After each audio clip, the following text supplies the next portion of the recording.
1993 সালে আমি যখন প্রথম দারুল আরকাম মাদ্রাসায় ভর্তি হয়েছি, আমরা ছোট্টবেলায় একেবারে জীবনে প্রাইমারি স্কুল পাশ করে তখন ভর্তি হয়েছি। আমি হুজুরের অনেক ঘনিষ্ঠ ছাত্র, আমি প্রিয় ছাত্র আলহামদুলিল্লাহ, এখনো আজকের এই দিনেও। সেই 1993 সালে দেখতাম, আমরা ছোট্ট তখন, মাত্র প্রাইমারি স্কুল 5 পাস করে মাদ্রাসায় ভর্তি হয়েছি। তখন দেখতাম কাতার থেকে,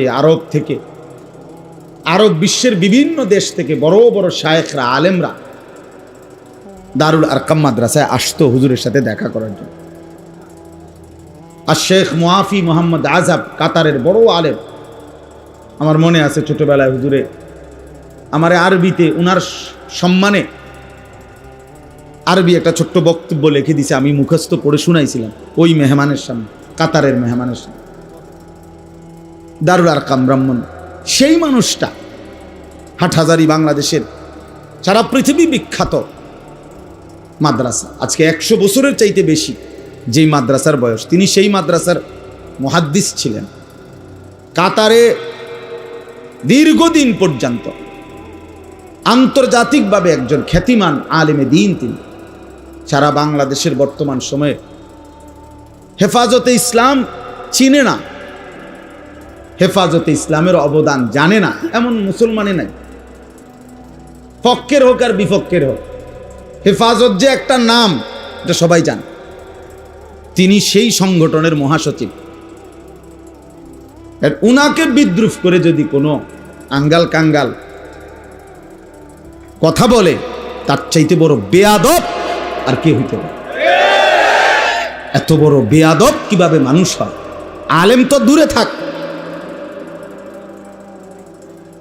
তাহলে এটা বোঝা উচিত।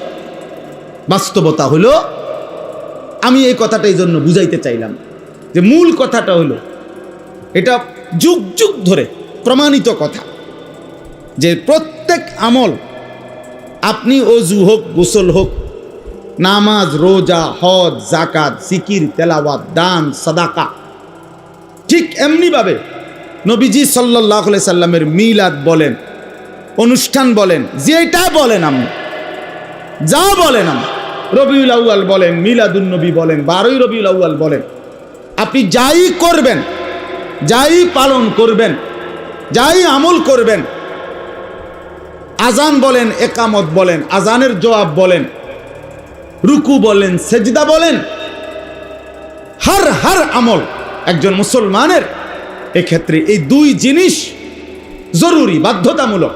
এক হলো শতভাগ আল্লাহর জন্য হওয়া, দুই হলো শতভাগ রাসূলুল্লাহ সাল্লাল্লাহু আলাইহি সাল্লামের সুন্নাত তরিকায় হওয়া। নাইলে লাম ইউকবাল, এটা কবুল হবে না। আমি যদি ভুল করি, আমারটাও কবুল হবে না।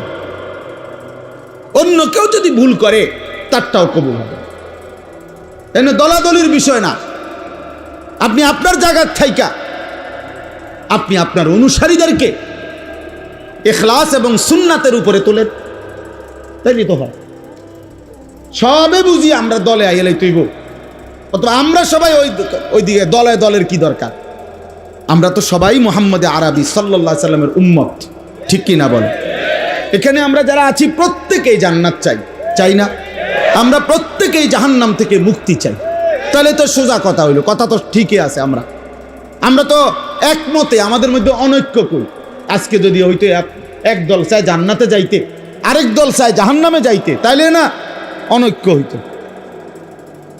আমাদের প্রত্যেকের নবী একজন, অতএব আমাদের দায়িত্ব উনার থেকে প্রমাণ করে নেওয়া, উনার থেকে বুঝে নেওয়া। তিনি 23 বছরে, খোদার কসম, নবী সাল্লাল্লাহু আলাইহি সাল্লাম বলছেন, 23 বছরে উম্মত, আমি একটা বিষয়ের জন্য তুমি কারো কাছে যাইতে হবে এমন কিছু আমি রেখে যাই নাই। ওয়াল্লিমুকুম কুল্লা শাই, আমি সব শিখাবো, সব বলে গেলাম। তারাকতুকুম আলাল বাইদা লাইলুহা কানাহারিহা। নবীজি সাল্লাল্লাহু আলাইহি সাল্লাম বলেন, উম্মত, আমি আলোকিত, ধবধবে ফর্সা, একটু মেঘ নাই, অন্ধকার নাই, কালো কোনো চিহ্ন নাই, এরকম পরিষ্কার ধবধবে আলোকিত একটি দিনের উপরে আমি নবী তোমাদেরকে রেখে গেলাম লাইলুহা কানাহারিহা, খোদার কসম নবী বলছে লাইলুহা কানাহারিহা। নবীজি বলেন, উম্মত আমি তোমাদের রাত এবং দিন বরাবর করে গেলাম, বরাবর। অর্থাৎ রাত গভীরে যদি কোনো মাসআলা দরকার হয় সেটাও আমি নবী বলেছি, দিনের আলোতে যদি কোনো মাসআলা দরকার হয় সেটাও আমি বলছি। বাজার কেমনে করবা এটাও বলছি, টয়লেট বাথরুমে কেমনে ঢুকবা বাইর হইবা, ভিতরে কয়টা ঢিলা নিবা, কেমনে পানি ব্যবহার করবা আমি সেটাও বলছি। এমনকি রাত গভীরে একাকী স্বামী স্ত্রী কেমনে মিলিত হবা, এমনকি স্বামী স্ত্রীর মিলন শুরুর আগে কি দোয়াটা পড়বা আমি রাসূল সে কথাটাও বলেছি। তাহলে আমি ছেড়ে দেই না। ছেলেরা আবারও বলছি, মোবাইলটা নিয়ে ব্যস্ত না হয়ে আমার দিকে তাকাইয়া শোনো ভাইয়া, অনুরোধ করলাম বাপ, হাতের মোবাইলটা নামাও, আমার দিকে তাকায় শোনো দোস্ত, একটা মিনিট চেহারার দিকে তাকায় শোনো ভাইয়া। আমি জানি নওজোয়ান তোমরা আমারে মহব্বত করো, আমিও তোমারে মহব্বত করি, মহব্বত দুই দিক থেকেই। আমি বিরোধী আর ওরা আমারে মহব্বত করে, তাইলে মহব্বত হইতো না, মহব্বত এত জমতো না। হাম ইহাঁ সে তুম ওহাঁ সে, দোনো জানেব সে ইশারা হুয়া। নিয়ম তো এটাই। মহব্বত পূর্ণ হয় বান্দা যখন ভালোবাসে আল্লাহকে, আল্লাহও ভালোবাসে বান্দাকে।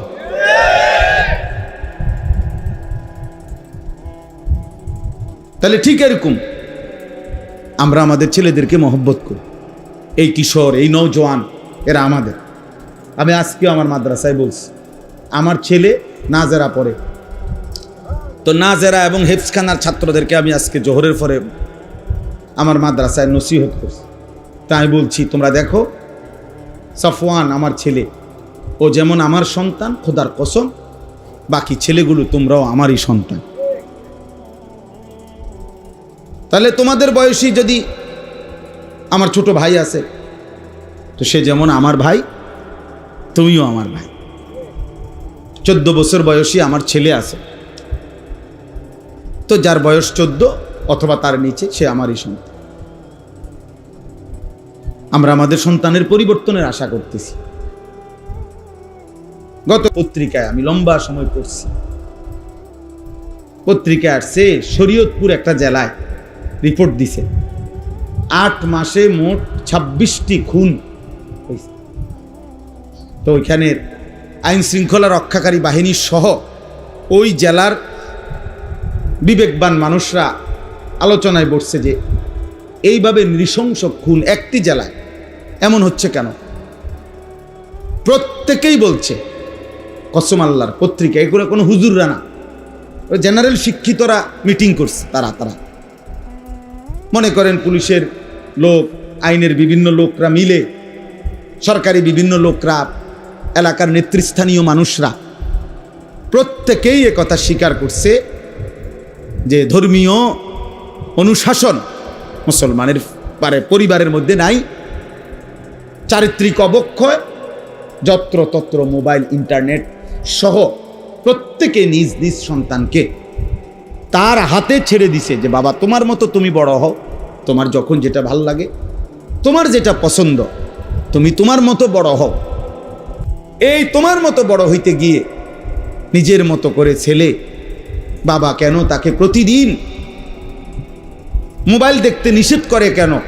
এজন্য সে আগে ছুরি অর্ডার দিয়া কিনাইছে, এরপরে কোন জায়গাতে ঘাই দিলে সাথে সাথে মারা যায় ওইটা আবার প্রশিক্ষণ নিছে ইন্টারনেটের মাধ্যমে। এরপরে বাবারে আপন সন্তান 1 মিনিটের ভিতরে ঠিক ওই পয়েন্টে ছুরি দিয়া ঘাই দিয়া হত্যা করছে। শোনেন নাই? বাংলাদেশ আপন সন্তান। ওই দেখেন, ওই অপদার্থরে দেখেন, ওই দেখেন কতটুকু বাচ্চা দেখছেন, ওরে দেখেন, বাচ্চাটারে দেখেন, তার মোবাইলটারে দেখেন। অসভ্যতা কাকে বলে দেখেন, ওর সাইজের চাইতে ওর মোবাইল বড়।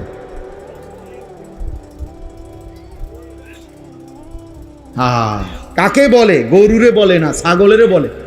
ছেলেরা এটাও বুঝে না, টোটালি কাজ করে না ব্রেন। টোটালি কোনো কাজ করে। অসংখ্য ছেলে পেলের হালাত, যাদের ব্রেনে এখন আর কোনো কাজ করে না, ব্রেনে একটাই শুধু মোবাইল, নারী, ছবি, নাচ, গান। এই নজর মানে এই চোখ একটি অঙ্গ শরীরের, এই একটি অঙ্গ দিয়ে সে চোখ এই পরিমাণ গুনাহ করতেছে সে, আহা, বাকি অঙ্গগুলো আর হিসাব করুন লাগবে না, ওইটাই সারে। জাহান্নামের জন্য তার চোখের গুনাহগুলোই যথেষ্ট। আর যে হাত পাও, অঙ্গ প্রত্যঙ্গ, লজ্জাস্থান, সেগুলো লাগবে না। এরিয়ার হিসাব করে আপনি কি করবেন? এগুলো হিসাব করে আপনি কি করবেন? তো এই জন্য বললাম, আমি প্রথম কথা হলো এটা, প্রত্যেক আমল আল্লাহর কাছে কবুল হওয়ার জন্য, আল্লাহর জন্য হওয়া, ইখলাস, নবীজি সাল্লাল্লাহু আলাইহি সাল্লামের সুন্নাত মোতাবেক হওয়া। এই জন্য রাসূল সৈনিক লেখাতে আমি এটা বলছি। রাসূলুল্লাহ সাল্লাল্লাহু আলাইহি সাল্লামের সৈনিক নামে যদি যুব সংগঠন একজন সদস্য যদি থাকো ভাই, মনে রাখবা, চেহারায় চুল যার বেঈমানের মতো, অথচ যদি তুমি হও এই সংগঠনের সদস্য, তুমি রাসূলের দুশমন। আজকের সারাদিনে এই সংগঠনের যেই সদস্য ফজরের নামাজ থেকে এশার নামাজ পড়ো নাই, আমি অন্যরে বললাম না, আয়োজক যারা, যাদের নামে এই সংগঠন, তোমাদের মধ্যে যারা ফজর থেকে এশার নামাজ পড়ো নাই, তুমি রাসূলের দুশমন, তুমি আল্লাহর দুশমন, তুমি রাসূল সৈনিক। মস্কারি করলে হইতো না, মস্কারি হইতো না। রাসূল সৈনিক আইসা 1450 বছর পরে রাসূলের সৈনিক হবে বেনামাজি, রাসূলের সৈনিক হবে মোবাইলে নারী ছবি দেখা, রাসূলের সৈনিক সারা রাত উলঙ্গ ছবি দেখবে, হালাল হারামের কোনো পার্থক্য নাই, আখিরাতের কোনো ফিকির নাই, সে রাসূল সৈনিক নয়, সে রাসূলের দুশমন। সে রাসূল সৈনিক যারা ছিলেন প্রথম, আবু বকর, ওমর, উসমান, আলী, সেই সাহাবাদের সাথে তুমি তোমারে মিলাও। জন্য প্রথম দায়িত্ব নিজের তরবিয়ত, নিজেদের তরবিয়ত। এটা দেখাই দিলাম বেটা, একটা সম্মেলন কইরা, বিরাট মানুষ হয়েছে রে, তো মানুষ হয়েছে, তো মানুষ হয়েছে, অতএব কবরের আযাব সবার মাপ, ঠিক না? এই সংগঠনের সকলের কবরের আযাব মাপ তো, কারণ মানুষ হয়েছে, তো মানুষ তো হয়েছে, মানুষ হইলে কবরের আযাব মাপ, তাই না? আখলাক চাই, ঈমান চাই, তাকওয়া চাই, গুনাহমুক্ত জীবন চাই। রাসূলুল্লাহ সাল্লাল্লাহু আলাইহি সাল্লামের সুন্নাতের উপরে আমরা উঠতে হবে, এটাই আমাদের সোজা কথা। আমরা কওমি মাদ্রাসার যারা, সোজা কথা। আমরা কেউ যদি বলে ওয়াহাবি, কেউ যদি বলে খারিজি, কেউ যদি বলে নবীর দুশমন, অসুবিধা নেই। আরও যদি কোনো শব্দ লাগে তুমি আমার তে নিও, গালি লেভেল লেগে যদি আরো কিছু লাগে আরো নিও, অসুবিধা নাই, কোনো সমস্যা নাই। কিন্তু এই কথার দাবির থেকে আমরা সরব না। আমাদের সাফ ছোট্ট কথা, আমরা জশ্নে জুলুসের প্রমাণ রাসূলুল্লাহ সাল্লাল্লাহু আলাইহি ওয়াসাল্লাম সাহাবায়ে কেরাম করছেন, এটার থেকে চাই। সাফ কথা। আমরা মিলাদ কিয়ামের দলিল রাসূলুল্লাহ সাল্লাল্লাহু আলাইহি ওয়াসাল্লাম করছেন, সাহাবায়ে কেরাম করছেন, এটার থেকে চাই দলিল। সাফ কথা। আমরা এর দূরে কথা, আমি ফিটাফিটির দরকার, তুমি ভাত খাও, বিরিয়ানি খাও, জিলাপি খাও, খিচুড়ি খাও, আরো লও, দরকার হলে আরেক প্লেট লও, বাড়াইয়া লও, লাগলে একটা ডিম বাজ্জা লও সাথে, ঠিক না কথা? হ্যাঁ, লাগলে তুমি একটা জুস খাও, লগে দই খাও, বগুড়ার দই খাও, ডাল লও, কোনো সমস্যা নেই।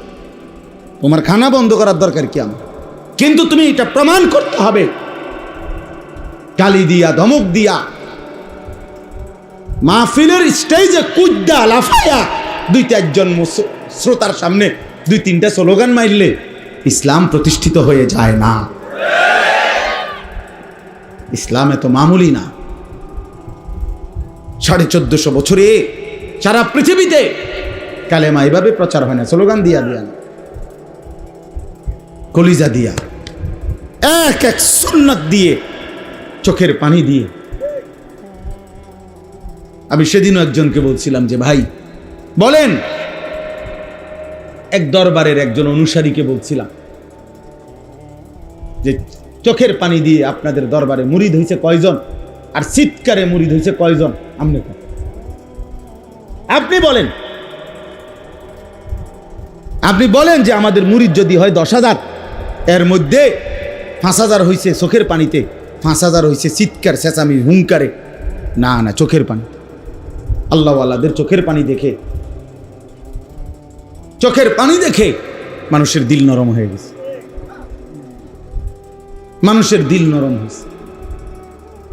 শক্ত পাষাণ যুবকও বদলে গেছে যে হায়, এক আলেমে দিন তো আমার জন্য কাঁদতেছে।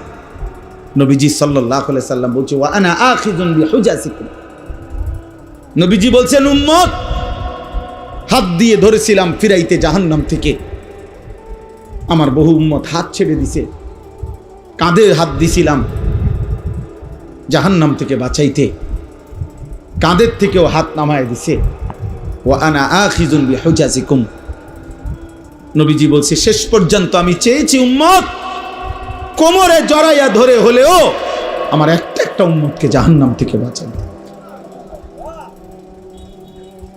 কোমরে জড়িয়ে ধরে, কোমরে, কারণ কোমরে ধরে জড়াইয়া ধরলে এই বাঁধন ছুটা একটু কষ্টকর, কঠিন না? হাত দিয়ে ধরলাম আমি, তো টান দিয়ে ছেড়ে লেলো, কাঁধে হাত দিলাম, ছাড়েন মিয়া। কিন্তু আমি যদি ওনারে জড়াইয়া ধরি শক্ত করে, এবার তো ছুটাটা কি একটু কঠিন কিনা? নবী বলছেন আমি চেয়েছি আমার একটা একটা উম্মতকে এইভাবে জড়িয়ে ধরে হলেও জাহান্নাম থেকে বাঁচে। আল্লাহ বলছে ওয়াকুনতুম আলা শাফা হুফরাতিম মিনান নার ফাআনকাযাকুম মিনহা, কোরআন শরীফে আছে। আল্লাহ বলছে বান্দা, আল্লাহর নাফরমানি, শিরিক, কুফর, মূর্তি পূজা, জিনা, ব্যভিচার, চুরি, ডাকাতি, হত্যা, খুন, লুণ্ঠন, এই নাফরমানি করতে করতে করতে করতে তোমরা জাহান্নামের একদম কিনারে এরকম পাশে চলে আসছিলা। শাফা হুফরাতিম মিনান নার, জাহান্নামের এরকম পাশে, মানে আর এর পরের ধাক্কা লাগলে পড়ে যাবে। এর পরের ধাক্কা লাগলে কি হবে? আল্লাহ তাআলা বলে ঠিক এই জায়গা থেকে আমি এক বন্ধু পাঠায়া, আমার বন্ধুর চোখের পানি দিয়ে, আমি এক কোরআন পাঠিয়ে, আমি আল্লাহ এই পার থেকে ধরে ধরে জাহান্নাম থেকে বাঁচায় দিলাম। জাহান্নাম থেকে বাঁচা, এভাবে বাঁচাইছে, এভাবে ফিরাইছেন আল্লাহ পাকের দয়া, আল্লাহ পাকের। তাইলে বলে এজন্য প্রিয় নওজোয়ান, ইসলামের আলোয় আসো, রাসূলুল্লাহ সাল্লাল্লাহু আলাইহি ওয়াসাল্লামের ভালোবাসা, সত্যিকার ভালোবাসার প্রমাণ করো। চুল, চেহারা, লেবাস, পোশাক, আচার আচরণ, আদব আখলাক, ঘর বাহির, রাত দিন, সকাল দুপুর, একাকী প্রকাশ্য, ঘরে বাজারে ব্যবসায় দেশে সর্বত্র সুন্নাত প্রমাণ করতে হবে। নবী সাল্লাল্লাহু আলাইহি সাল্লামের তরিকা ঘাটতি করার সুযোগ। যদি বলেন হুজুর আমনের মধ্যে অনেক কমতি আছে, আমার জন্য তুমি দোয়া করো যেন আল্লাহ আমার কমতিটাও পূরণ করে দেয়। আমিও চেষ্টা করতেছি, আমি তো বলি নাই যে ভাই আমি এই মাত্র জান্নাত থেকে আসছি, আপনারা যারা যারা যাওই না আসেন, আমি জান্নাত থেকে আসছি বলছি, আমি বুঝি ক্যান্টনমেন্টে আইছি বলছি না, আমি ক্যান্টনমেন্ট থেকে আইছি, জ্যাম ভাঙ্গে আইছি। তাই হিসাব দিয়ে আপনাকেও যেতে হবে, হিসাব দিয়ে আমারও যেতে হবে, হিসাব দিতে হবে না? তাই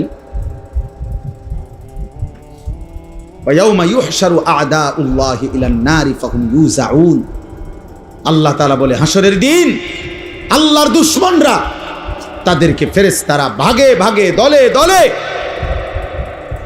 দলে দলে তাদেরকে জাহান্নামের দিকে নিয়ে যায়, জাহান্নামের দিকে। খুযুহু ফাগুল্লু সুম্মাল জাহিমা সাল্লু, কোরআনুল কারীমে আল্লাহ বলছে হাসরের ময়দানে আল্লাহ ফেরেশতাদেরকে বলবে নাফরমান একটা একটা বান্দাকে ধর, আর ধরে তারে শক্ত রশি দিয়া বেঁধে ফেল, ফাগুল্লুহু, বান্দে বেঈমানের বান্দে।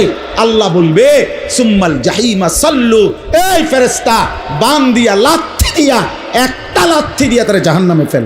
মার লাথি, মার মার লাথি, এমন জোরে লাথি দিবি হাসরের থেকে যেন জাহান্নামে গিয়া পড়। কোরআন শরীফের আয়াত। সুম্মাল জাহিমা সাল্লু,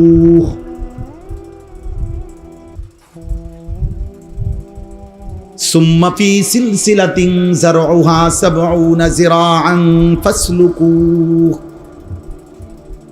ফেরেশতা যখন ছুঁড়ে মারবে জাহান্নামে বেঁধে, খোদার কসম বন্ধু, কোরআনে আল্লাহ বলছেন, আল্লাহ তখন জাহান্নামের ভেতরে যারা ফেরেশতা আছে, জাহান্নামের দায়িত্বে, সেই জাহান্নামের ফেরেশতাদেরকে এবার আল্লাহ বলবে ৭০ হাত লম্বা, ৭০ যিরাআন, ৭০ মানে ৭০ হাত লম্বা জাহান্নামের আগুনের শিকল দিয়ে নাফরমানকে আবার বাঁধো। ফাসলুকুহু, এইবার কুত্তার মতো পুরা জাহান্নামে ঘুরাও। ফাসলুকুহু, তারে ঘুরাও, তারে ঘুরাও, পুরা জাহান্নামের বাকি নাফরমানগুলোকে ঘুরে ঘুরে দেখাও। এটা সুদখোর, এটা ঘুষখোর, এটা জেনাখোর, এটা বেবিচার করত, এটা বেপর্দা নারী, এটা বেহায়া নারী, এটা মদখোর, গাঁজাখোর, এটা জুয়া খেলতো, এটা নেশাখোর, গাঁজাখোর, এটা ফুট্টাখোর, বাবাখোর। ফাসলুকু, হ্যাঁ, বারবার আল্লাহ বলছে, আল্লাহ বলছে বান্দা আমি ছেড়ে দেব না। বান্দা আয়াহসাবু আল্লান ইয়াকদির আলাইহি আহাদ, আল্লাহ বলে বান্দা কি ভেবেছে তার উপরে কোনো ক্ষমতা নাই? আল্লাহ যেন জিজ্ঞেস করছে, বান্দা এতটা নাফরমানি করছো, কি ব্যাপার? তুমি কি ভেবেছো তোমার উপরে এখন আর কারো ক্ষমতা নাই? তুমি যুবক হয়ে গেছো, শরীর স্বাস্থ্য মজবুত হয়ে গেছে, কোন আচ্ছা দৌড় দিবা? হ্যাঁ, এই নি ভাবছো তুমি? আয়াহসাবু আল্লান ইয়াকদির আলাইহি আহাদ, সে কি ভেবেছে তার উপরে ক্ষমতা নাই? আল্লাহ বলেন, বান্দা তুমি কেমনে ভাবলা? তুমি কি জানো না আমি রব্বুল আলামিন গোটা কায়নাত একই সেকেন্ডে পরিচালনা করি? তাবারাকাল্লাযী বিয়াদিহিল মুলক ওয়া হুয়া আলা কুল্লি শাইইন কাদির। সব কিছুর উপরে সমান ক্ষমতাবান। আল্লাহ বলেছে, বান্দা আমি ৭ আসমানের উপরে ফেরেশতা যখন হাঁটে সেটা যেমন দেখি, একই মুহূর্তে ৭ তবক জমিনের নিচে যেই পিঁপড়াটা হাঁটে সেটাও আমি সমানভাবে দেখি। ওমা ইয়াযুবু আর রাব্বিকা মিন মিসকালি যাররাতিন ফিল আরদি ওয়ালা ফিস সামা। আল্লাহ বলছে, বান্দা মনে রেখো তোমার রবের দৃষ্টি থেকে আড়াল হবে না এক জাররা, জমিনেরও কোনো কিছু, আসমানেরও কোনো কিছু। ওয়ালা আসগারা মিন যালিকা ওয়ালা আকবারা ইল্লা ফি কিতাবিন মুবিন। আল্লাহ বলে, এক জাররার চাইতে যদি কম হয় সেটাও আল্লাহর আড়ালে হবে না, এক জাররার চাইতে বেশি হলেও আল্লাহর আড়াল হবে না। শুধু আল্লাহর আড়ালে নয়, ইল্লা ফি কিতাবিন মুবিন, সব কিছু ডানে বামে আমল নামার মধ্যে 24 ঘন্টা লেখা হচ্ছে।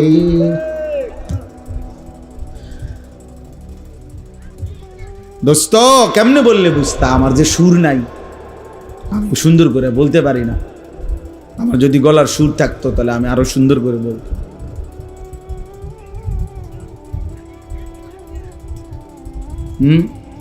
কি বললে বুঝতা? এই নারী ছবি, মোবাইলের এই অশ্লীলতা, এই জেনা ব্যভিচারের দৃশ্য, চারিদিকে 24 ঘন্টা তোমরা শুধু গুনার দৃশ্য দেখো। কোথায় একটা মেয়ে বাসে, কোথায় একটা নারী আছে, কোথায় একজন মহিলা হাঁটতেছে, কোথায় স্কুল ছুটি হয়েছে, কোথায় মানুষ মহিলাদের হাঁটা চলা আছে।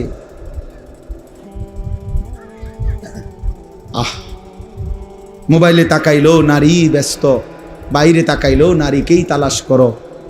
জীবন মানে শুধুই এক নারীর জন্য। আল্লাহ তাআলা সৃষ্টি করছেন শুধু নারীর জন্য। এই এত সুন্দর এই আসমান জমিন, এই গোটা কায়নাত দিয়ে আল্লাহ তাআলা আমাকে তোমাকে লালন পালন করছেন, এ শুধু নারীর জন্য। আমি আর তুমি শুধু এই মহিলা নিয়েই ব্যস্ত হব, এটা বুঝি কথা হইল? এটা বুঝি ইনসাফ হইল ভাই? দয়া করে এজন্য ভাবতে শিখি। আমি বয়স্ক যারা আছেন তারাও ভাবেন। গতকালকের আগের দিন আমরা কুমিল্লায়, আমাদের কুমিল্লায় 17টা উপজেলা, 17টা উপজেলার প্রায় 250 আলেম, প্রত্যেক উপজেলার থেকে দাওয়াত দিয়ে আমরা একটা মিটিং করছি আলাদা, জোহর থেকে আসর। উদ্দেশ্য একটাই, যে আমরা কমপক্ষে আমাদের কুমিল্লা জেলার সর্বস্তরের কিশোর, যুবক, নওজোয়ান, উম্মতের হার তবকার মানুষকে আল্লাহর কথা, দ্বীনের কথা, তাদের আখলাক চরিত্র সুন্দর করার কথা, চরিত্রের কথা আরেকটু সম্মিলিতভাবে, জোরদারভাবে কিভাবে বলতে পারি, কি করতে পারি আমরা, এই কথার উপরে মিটিং করছি। জোহরের পরে খানা খাইয়েই বসছি আসর পর্যন্ত, 5টা পর্যন্ত। বলছি যে কোনো দল না, কোনো রাজনীতি না, কোনো পার্টি না, কোনো মার্কার ভোটে না, ভোট না, মাকসাদ শুধুই আমরা কি করতে পারি সবাই মিলে। একজন মানুষ 17টা উপজেলায়, সে বেচারা দৌড়াবে কেমনে? তো 17টা উপজেলায় যদি দৌড়াইতে না পারে, তো এত বাংলাদেশে দৌড়াবে কেন? অথচ আমরা হইলাম উখরিজাত লিন-নাস। আমরা আখিরি নবীর উম্মতকে আল্লাহ তাআলা এত সম্মান দিছে বন্ধুর ভালোবাসায়। আল্লাহ বলছে, বন্ধু আপনাকে বানাইছি কাফাতাল লিন-নাস, সারা বিশ্ব মানবতার জন্য। খোদার কসম বন্ধু, আপনার উম্মতকেও ঈমানদারকেও বানাইছি উখরিজাত লিন-নাস, সারা বিশ্ব মানবতার জন্য। আপনার উম্মতের কর্মক্ষেত্র সারা আলম, সারা পৃথিবী। আপনি যেমন সারা পৃথিবীর নবী, সমস্ত ইনসানের নবী, আপনার উম্মতের খেদমত হবে সারা পৃথিবী। তো এত বড় জিম্মাদারি যার কাঁধে, তার যদি ঘন্টার পর ঘন্টা, রাত কাটে, দিন কাটে, এই চোখের খেয়ানত, নজরের খেয়ানত, এই চোখটা যদি সারাটা দিন নাটক, সিনেমা, টেলিভিশন, নাচ, গান, সিনেমা, নারী, ছবি, অস্থির দৃশ্য, নর্তকী, জিনা, ব্যভিচারের 7 বছরের বাচ্চা, কসম আল্লাহর, এই কোরআন শরীফ সামনে, 7 বছরের বাচ্চার শিক্ষক বলতেছে, হুজুর 7 বছরের বাচ্চা মাত্র বাড়ির থেকে আসছে, বাড়ির থেকে আইসা তার বাবা লগে আইছে, বাবার হাতের মোবাইলটা তার হাতে, তো বাবা হুজুরের লগে কথা বলতেছে, পোলার হাতে তখনও মোবাইল। এই পোলা মাত্র 7 বছর। প্রিন্সিপাল মোহতামিম বলতেছে, হুজুর সে মাদ্রাসার আরেকটা ছেলেরে এই বড় মোবাইল দিয়ে তার বাবার দেখাইতেছে যে উলঙ্গ ছবি, একেবারে উলঙ্গ ছবি মোবাইলের কোন অপশনে দেখায়, ওটা ওরে বুঝাইতেছে। কত বছর বয়স? 7 বছর। আমার সমাজ কোথায় নেমে গেছে?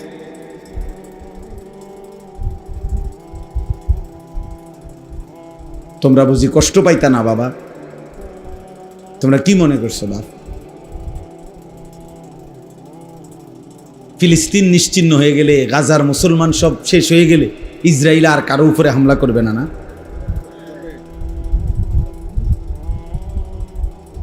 হ্যাঁ? ইয়াহুদিদের শুধুমাত্র ওই গাজার এই কয়েকজন মুসলমানের উপরেই তো শুধু জিদ নাকি? আমেরিকা শুধুমাত্র ওদের বিরুদ্ধেই তো ষড়যন্ত্র করে না? তাইলে কিসের উপরে ভিত্তি করে, মানে কে এত বেশি নিরাপত্তা তোমাদের ছেলেদেরকে দিয়ে দিল? তোমরা এত সাহস কেমনে পাইয়া গেলা যে তোমাদের আর কোনোদিন কোনো মৃত্যু পর্যন্ত, স্বাভাবিকভাবে তো এক হলো আমাদের কেউ জানি